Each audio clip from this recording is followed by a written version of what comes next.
Deixa que vai, chama-se embora, sétimo ano. Tudo flui, né? E tem a ver com a nossa aula de hoje. Estou aqui de volta, professor Armando Pérez, para mais uma aula de sustentabilidade. Como é que vocês estão? Tudo bem? Todo mundo animado aí para o início do recesso? Como é que estão aí? Conquistaram muitos aprendizados? A gente está aqui, né? Sempre esperando aquele contato com vocês. E para dialogar, né? Tá ali no chat o nosso companheiro, o rapaz do rostinho lindo, Gilson Soares. Dá o teu bom dia, querido. É isso aí, pessoal. Chegando aqui na sua tela, maravilhosamente, Gilson Soares, professor.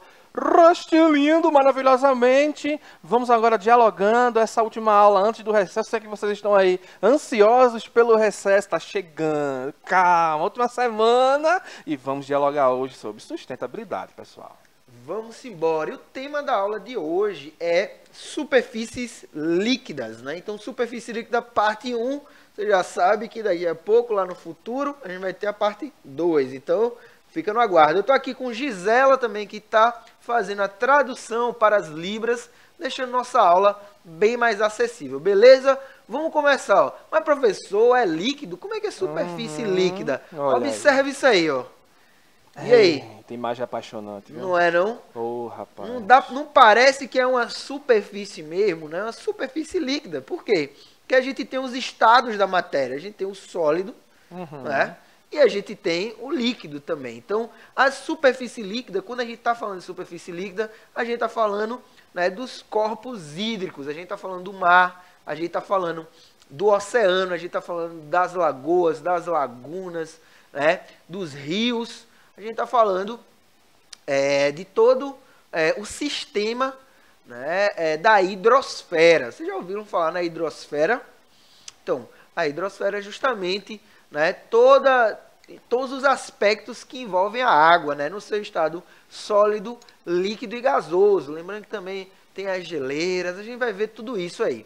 Então, a superfície líquida, né, se você pensa aí no planeta Terra, fecha os olhos e pensa aí no planeta Terra, né? O planeta Terra ele tem duas superfícies distintas, né, que a gente consegue observar. A superfície sólida, que são os continentes, né, as terras emersas, que estão fora da água, e a superfície líquida, né, e as terras imersas, ou seja, o que está ali, né, no assoalho oceânico. Então, é isso aí. É tão importante estudar as superfícies líquidas quanto, né, as superfícies sólidas, como a gente estuda na geologia e por aí vai. Beleza? Então, para começar esse estudo, acabei de falar o quê? Do planeta Terra, né? Então, ó, vocês já viram, né, em geografia, que existiu aí um continente único chamado, vou escutar vocês falando o nome daí. Isso mesmo, Pangeia. Né? Esse nome bem interessante, você pode botar o nome, você adotou aquela cadelinha, bota Pangeia, o nome dela, tá aí uma campanha, adota Pangeia, é coisa bonita, né? E a Pangeia, como o continente único, se a gente só tem terras emersas e a superfície líquida, um continente único, a gente vai ter também só um oceano, não é? E o nome desse oceano é Pantalassa. Pantalassa é o nome do oceano, né, pretérito lá atrás, né, da superfície líquida que continha aqui no nosso planeta, quando todos os continentes se juntavam num só. Né? Então a gente vê que as placas tectônicas se movimentam, tá ali o manto. Não é isso, professor Gilson? Exatamente. Tectônica de placas. Eita, muito bem. A gente já deu essa aula aqui sobre isso esse ano. Foi. Já, né? Perfeito.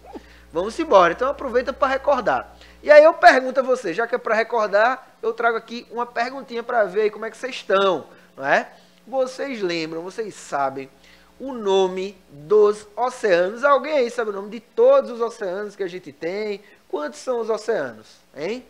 Vamos ver aqui, ó. Vai chegar a resposta para vocês agora, ó. Observa aí. Então, ó, depois que a Pangeia, né, as placas tectônicas se organizaram da forma como está agora, a gente tem aí espaços que são cobertos, né, pelos continentes. Você observa aí o continente americano, né, América do Norte, América do Sul, né, você observa que ele é uma barreira natural, digamos assim, entre o Oceano Pacífico e o Oceano Atlântico, professor. Eu tive o objetivo um dia de ir mirar o Oceano Pacífico. Né? Na verdade, o objetivo era ver o sol se pôr no Oceano Pacífico. Aí eu fui na cidade de Lima, no Peru. Eita, terra boa. Visite. E aí tava nublado. Mas o que importa é o caminho e não é a chegada, beleza, pessoal? Fica aí essa lição. E aí a gente tem o Oceano Pacífico e o Oceano Atlântico, como eu falei para vocês, o Oceano Pacífico é o maior de todos, né? Nós vamos ter aí o Oceano Índico entre a África e a Oceania, e é o Oceano Índico, porque aqui, ó, nessa pontinha aqui a gente tem a Índia, ok? E aí, no norte, no extremo norte e no extremo sul, nós vamos ter os oceanos glacial ártico e o oceano antártico, ou seja, ártico e antiártico. Nunca mais você vai esquecer onde é que está cada um, ártico e antiártico, né? Ou seja, o contrário. Beleza, pessoal? Então, a primeira estrutura que a gente observa é justamente a estrutura do mar, né? E aí eu pergunto a vocês, que outros ciclos, né? Será que a água do mar, ela interfere, por exemplo, na água dos rios? Será que a água do mar, ela interfere na precipitação, na chuva? O que é que vocês acham disso? Vamos ver aqui, ó. Observa aqui, Gilson. Diga. Vê só. A gente tem aqui, qual é o nome desse quadro aí? Fala aí pro pessoal. O ciclo da água, pessoal. Ciclo da água. Então, veja, como é um ciclo, né, ele não tem exatamente um lugar de começo. Não tem. Né, mas a gente vai começar vendo aqui, né, nos oceanos. Então, no lado direito da imagem, né, a gente tem aqui uma imagem. Vamos descrever aí pra galera. A gente tem aqui uma imagem, aqui tem o mar ao lado direito, tem umas setas fazendo um ciclo, tá? E esse ciclo mostra, né, desde a evaporação da água, aí a gente tem a evapotranspiração, que é uma diferença, né? Evaporação é a água que evapora, por exemplo, no mar, e evapotranspiração é justamente, né, a água que está ali, né, a junção, né, das plantas. Exatamente. Esqueci agora a palavrinha, mas a água que vai ser suada, né? Transpirada na respiração das plantas, não é? Vapor d'água, era isso que eu queria lembrar. O vapor d'água que sai na respiração das plantas. E aí depois, seguindo a seta, a gente tem uma montanha, né? Nessa montanha a gente tem armazenamento de gelo, né? E aí a gente tem as precipitações, que a água vai escoar pelos rios, vai infiltrar nos lençóis freáticos e aquíferos e vai voltar de novo para o mar nesse ciclo maravilhoso, né, que mostra o quanto a natureza é organizada, né, no seu tempo e nos seus métodos. Beleza, pessoal? Então, responde a nossa pergunta, né? A água do mar, ela está diretamente ligada à água dos rios e todo esse complexo, porque isso é um ciclo, pessoal, né? A água ela vai passar por esses 3 estados nesse ciclo. E aí, ó, para a gente ver aqui, eu trouxe um videozinho para vocês, né, que fala sobre os rios voadores, né, que é um processo que vai ser bem interessante da gente observar. No sound. Bom, vamos descrevendo o vídeo. O que é que acontece? A gente tem aqui, né, o rapaz ele vai falar, né, sobre o que são o projeto Rios Voadores. O projeto Rios Voadores, ele é justamente uma pesquisa que é feita, né, por pesquisadores lá do sul e do sudeste, que estuda o processo de evaporação da água no Oceano Atlântico, que vai ser bombeado pela Amazônia, né, a floresta amazônica, né, a gigantesca floresta amazônica, que não está só no Brasil, né, ela é responsável pelo bombeamento. Ó, como a gente consegue ver nesse esquema, a água ela vai evaporar no oceano e vai ser puxada pela Amazônia através do bombeamento dessa evapotranspiração. Então, lá na Amazônia vai receber um aumento na quantidade de água, e aí, ó, seguindo as correntes de ar, aí a gente tem a Cordilheira dos Andes, tá vendo? Então, seguindo as correntes de ar, vai distribuir essa água, né, que está aí no formato das nuvens, pelo sul e pelo sudeste. Então, é tão importante, é tão significativo essa quantidade de água que são chamados de rios voadores. Para você ter uma ideia, um metro quadrado no oceano evapora menos água do que 1 metro quadrado na floresta. Tá vendo aí? Por quê? Porque na floresta você vai ter várias plantas que estão ali no mesmo metro quadrado, né? E no oceano você vai ter só 1 metro quadrado de água. Então a evapotranspiração da floresta, né? A quantidade de água que a floresta evapora é muito maior. Beleza, pessoal? Então, no final eu vou até trazer uma dica para vocês, né? Eu trago como atividade, aí ó, o esquema aqui para ficar mais claro. Eu trago como atividade para vocês justamente ir nesse site dos rios voadores, vai ter um QR Code, então já prepara aí o teu leitor de QR Code, né? Professores também que ainda não chegaram até esse site, podem, né, ter muito material didático, muitos vídeos, então importante é muito útil para a gente estudar isso aí, a hidrografia do Brasil, então 6º, 7º ano. Ó, então a gente tem aqui um esquema, né, pausado, né, de como funcionam esses rios voadores, né, e da gente perceber que não é só o ciclo da água que está interligado, mas também a distribuição dessa água, né, no nosso continente. Então percebe que, já imagina aí, se a gente tem uma diminuição, por exemplo, da floresta amazônica, a gente vai ter uma diminuição, né, na composição desse sistema, né, e a gente está estudando ele agora. Então, existe ainda, né, um processo para ser estudado, né, é importante o investimento, né, para que isso aconteça, inclusive, né, investimento público, né, porque isso é de interesse nacional. Beleza?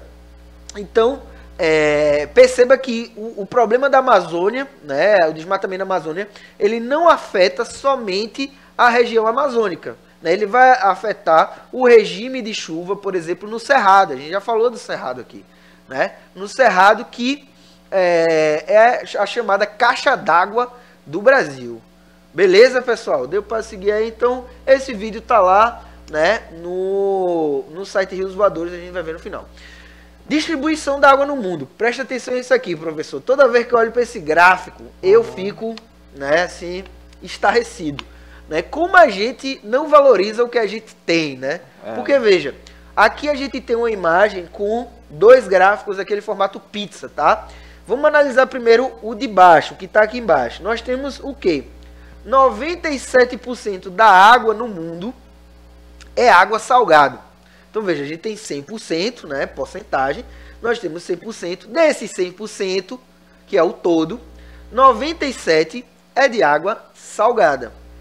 E 3% é a água, digamos assim, doce, né? A água que pode vir a ser potável, que pode ser utilizada para consumo humano, pode ser utilizada também para agricultura e por aí vai, não é? Então, observa, desses 3%, que é o que a gente tem para ser utilizado, desses 3%, 71% está congelado.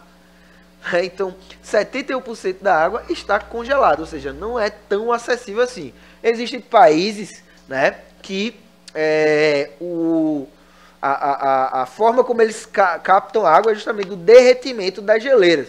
Ô Gilson, diz pra gente aí, os rios, né, existem rios que tem regime fluvial. Exato. E aí, qual é o rio? Como é que funciona aí? Com neve? Fala aí pro pessoal. Exatamente, a gente tem um riozinho que tem um regime chamado nival.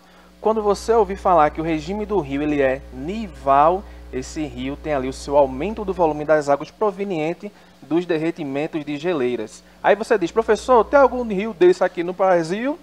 Temos sim, o único que possui esse regime nival no nosso território nacional, o nosso queridíssimo rio Amazonas, que vem lá das Cordilheiras dos Andes, professor. Você visitou lá, hein? Foi lá, né? Essa história que eu contei de Lima, no Peru, teve aí que cruzar lá o ladeirão, né, que é a Cordilheira dos Andes, o grande ladeirão. Então observa, como o Gilson falou, tem esse mapa aqui, né, e esse mapa é o mapa do Brasil, você percebe aí, parece uma regionalização do Brasil normal, você vê região norte, nordeste, sudeste e tal, só que aí, pessoal, esse mapa, né, se você observar direitinho, parece umas veias, né, parece um sistema bonito, circulatório, tem um desses dos Estados Unidos também que é massa, tem de alguns países. E aí, esse mapa é o mapa das bacias hidrográficas do Brasil. Então a gente vai ter as grandes bacias hidrográficas, né, os complexos hidrográficos. Então observa, O professor Gilson falou, né, do Rio Amazonas. Chega aqui para mim, Billy, por favor.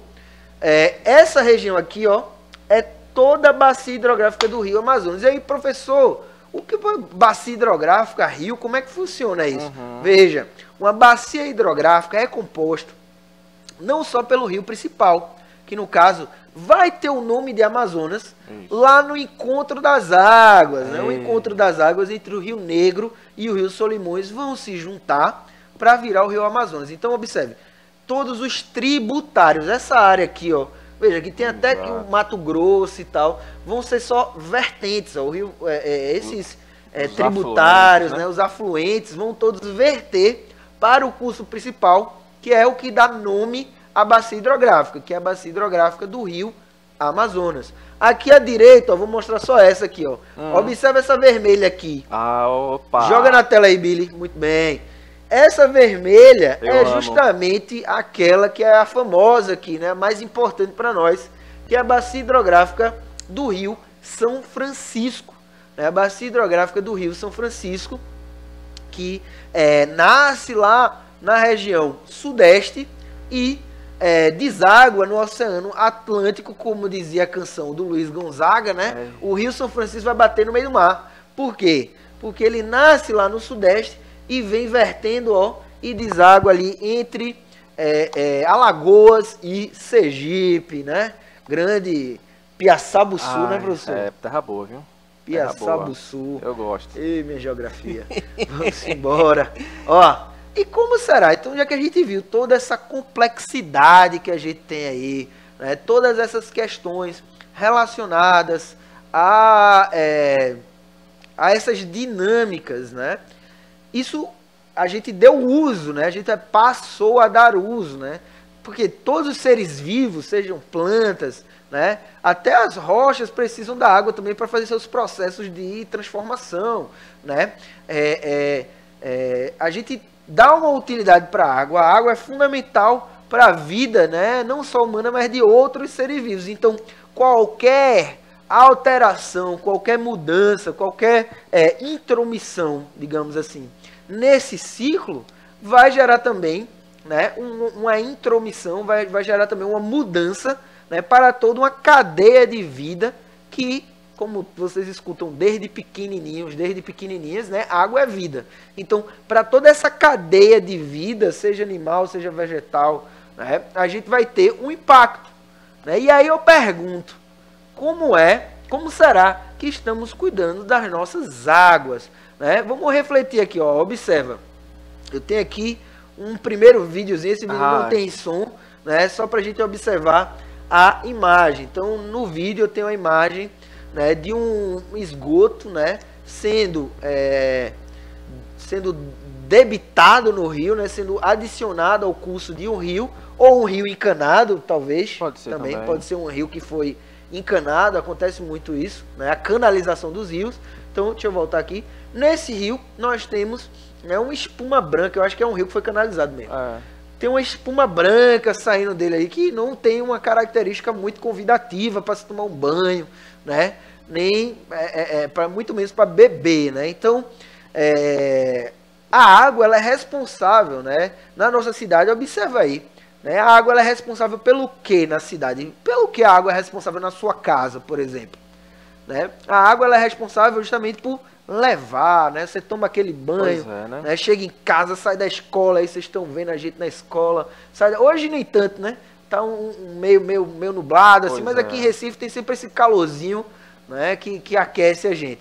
Então você chega em casa e aí tá aquele sol massa, aí você vai o quê? Quer o quê? Tomar aquele banho, né? Aquele banho gelado. Então todo mundo tem direito a ter água encanada em casa, pessoal, né?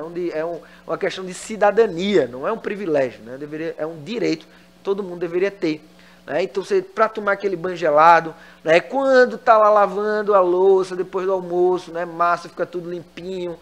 Então, a água, ela é responsável por levar as coisas, né? Por limpar, né? Por dar essa renovada na gente, na nossa casa, né? Então, a gente usa o banheiro. Então, tudo isso vai para algum lugar, né, pessoal? Né? Então, tem estações de tratamento? Tem. Mas também, muitas vezes, essas águas, elas são jogadas nos canais aí, aquele canal do Boa Viagem, aquele canal ali da Agamenon também e outros canais, né, que a gente tem aqui em Recife, são justamente rios que foram canalizados, né, para justamente que levar a água, né, levar os dejetos, levar as impurezas para ser regenerado na natureza. Deixa eu aqui.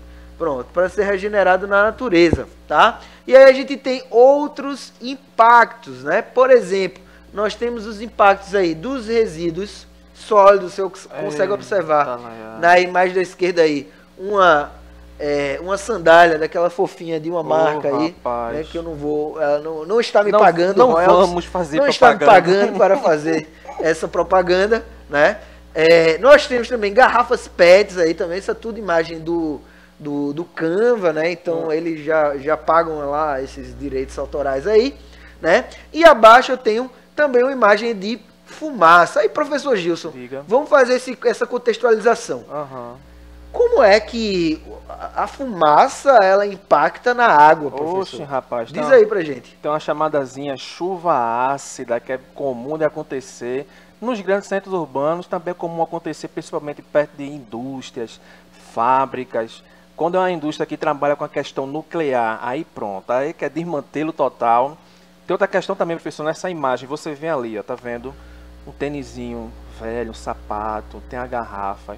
E aí é bem comum, principalmente aqui na nossa cidade, essas regiões mais litorâneas, que a gente tem a vegetação do tipo de mangue, o manguezal, a gente tem imagens do tipo assim, ó, um sapato, uma garrafa, uma latinha, capacete de moto. Exatamente, que foi descartado de uma forma irregular no corpo hídrico, no próprio rio Capibaribe. E aí, como ele vai fazer a foz lá no oceano, aí quando chega cá, encontra o quê? O manguezal. Aí fica toda essa carga de poluição também afetando aquele ecossistema maravilhoso e a vida que existe ali, né, professor? Perfeito, Gilson. Vê só. Então, pessoal, o que é que o professor Gilson trouxe pra gente? Ó, que a gente tem que observar, né, que esses ciclos e essa intromissão humana nesse ciclo, né, em alguma medida, ela tem uma saída natural, digamos assim, né? Se você coloca lá matéria orgânica na água, em alguma medida, né, as bactérias elas vão ali trabalhar aquela matéria orgânica, vai ali tirar o oxigênio da água, né? Daqui a pouco vocês vão ter aula de ciências aí. Coisa manda boa. no chat a pergunta para as professoras de ciências que vão chegar aí, Pois não é, sobre isso. E a gente tem, né? A gente vai ter aí uma capacidade da natureza de se renovar, né? De lidar com essa sujeira. Mas aí a pergunta que fica será que ela consegue lidar com todo tipo de lixo que a gente coloca, né?